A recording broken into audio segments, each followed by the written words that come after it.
Hey counselors, welcome for another episode to teach you some counselor tips. Today I'm going to be talking about a release of information. Release of information is a really important document that you must acquire from a client if you want to in any way disclose information about the client to parties in the outside relationship that have nothing to do with an emergency circumstance. So let's get to it. In the release of information, you're going to want to make sure that you have this information at the beginning of the release.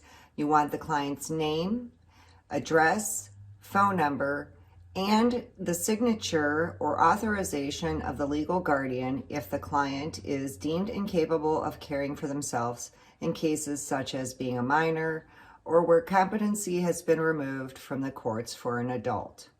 Other identifying information that may be helpful is a client's number if they're in an agency with you or you have an identification number system when you're working with your clients. If not, you will have the client's date of birth as well as their social security number.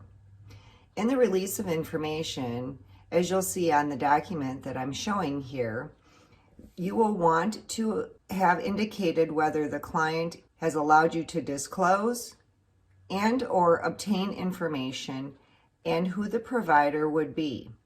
So the provider might be examples of a physician, a psychiatrist, an attorney, a school counselor, another counselor, a psychologist, or so on. The clients will indicate exactly what information they would like you to disclose or obtain from the other professional. It could be their entire record, or it could be specific information.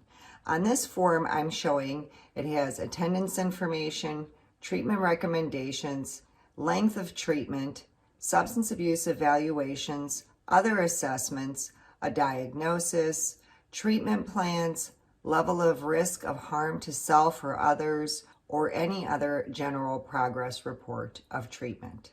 When you are working with a client on the release of information, you should indicate whether the release of information is going to be verbal or written or both. Sometimes you want to indicate whether you're going to be receiving information via fax, email, or any other forms of communication outside of traditional verbal contact or in writing via snail mail. You're going to have the client indicate the purpose of disclosure. Is it to permit the continuity of care? Is it for case management purposes? Is it another reason that needs to be specified?